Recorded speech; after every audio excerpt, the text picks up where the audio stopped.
la communauté douanière internationale célèbre chaque 26 janvier sa journée internationale. Mais l'édition 2021 donc, de cette journée intervient dans un contexte particulier caractérisé par la pandémie à Covid-19. Donc, face à cette crise, l'Organisation mondiale des douanes, soucieuse des défis multiples, a invité ses membres à réfléchir sur les propositions de solutions de sortie de crise novatrices en abordant une thématique d'une brûlante actualité, et je dirais même d'une pandémique actualité, et cela sous une triptyque, à savoir la résilience, la relance, le renouveau, d'un point de la douane au service d'une chaîne logistique durable. Donc, et il est heureux de constater qu'il y a une parfaite convergence entre la vision imprimée par M. le Président de la République et la démarche de l'OMD. Va contribuer à sa manière à la riposte au Covid. Absolument. L'administration des douanes a contribué de manière significative donc, à la lutte contre la Covid.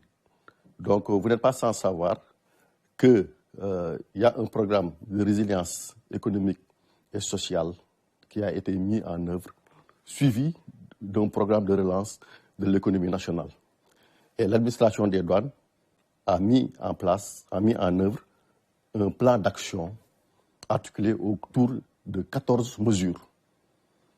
Et ces mesures visent pour l'essentiel à faciliter la circulation transfrontalière des marchandises de secours et des fournitures essentielles, à soutenir l'économie et assurer la continuité de la chaîne logistique, permettre une protection donc, au personnel de l'administration des douanes, assurer également la protection donc, de la société, mais aussi, et bien entendu, ces mesures visent à assurer une relance de l'économie de manière générale, donc à travers l'accompagnement de l'entreprise. Vous êtes les soldats de l'économie et la pandémie de Covid-19 a des conséquences désastreuses sur nos économies. Tout à fait. La douane doit contribuer à la relance donc, de l'économie.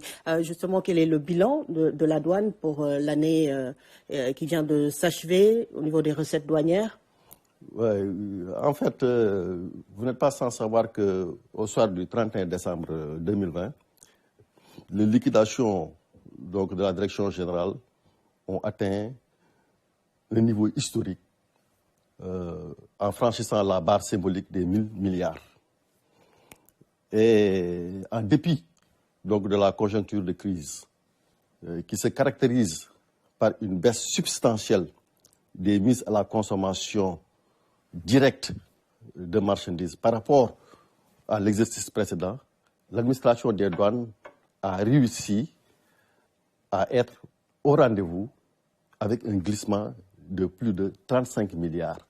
Parce que l'année dernière, en fait, les liquidations se chiffraient à 985 milliards.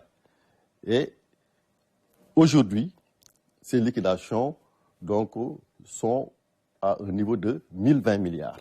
Donc, pour montrer, en fait, la perspicacité de l'administration des douanes dans la mobilisation des recettes douanières. Et cela malgré la pandémie de Covid. Malgré la pandémie de Covid. Et cela, c'est la conjonction de plusieurs facteurs. D'abord, il y a le leadership de M. le directeur général des douanes qui a su imprimer, en fait, un style de management particulier basé sur la rigueur, sur le culte du travail bien fait, sur le pragmatisme, mais surtout sur la confiance placée en ses collaborateurs. Et cette confiance est tellement importante.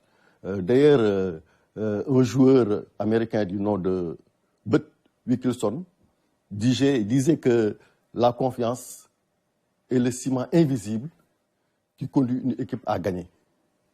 Donc, en dehors en fait, de cette confiance, il y a de larges concertations donc, avec tous les acteurs concernés, à savoir les commerçants, les industriels, les importateurs et les commissionnaires en douane agréés, sont assis autour d'une table pour discuter des valeurs de correction. Et c'est le lieu de remercier en fait, nos partenaires qui sont les commissionnaires en douane appelés, commissionnaires en douane agréés, communément appelés transitaires, donc qui ont du reste accompagné l'administration des douanes dans la mobilisation des recettes. Alors, on peut s'attendre à de si bons résultats cette année? Pourquoi pas? Donc, je pense que la tendance est déjà là. Donc, on va réaliser d'autres performances encore, ne serait-ce que pour cette année. Alors, quelle est votre stratégie pour lutter contre la fraude et le trafic de drogue? Oui, en fait, pour ce qui concerne en fait, ces fléaux, l'administration des douanes a mis en place des structures qui permettent d'assurer une surveillance de l'ensemble du territoire douanier et une stratégie basée donc, sur des moyens modernes qui permettent vraiment de déjouer donc, ces fraudes-là.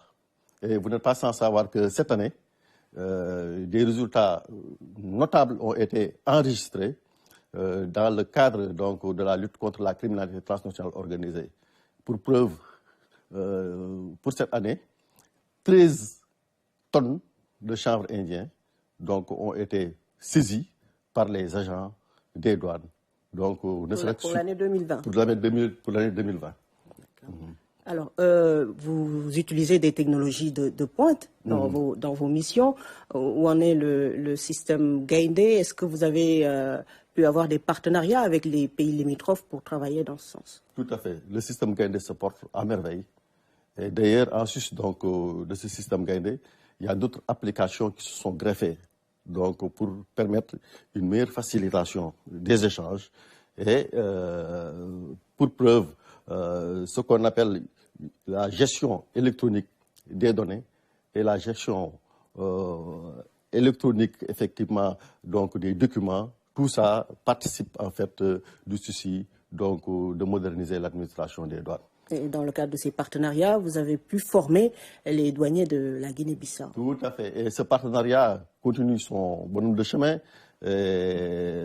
D'ailleurs, un accord cadre sera certainement signé dans les jours à venir pour conforter cette collaboration entre la Guinée-Bissau et le Sénégal. Merci, colonel. Merci beaucoup, Rugyot.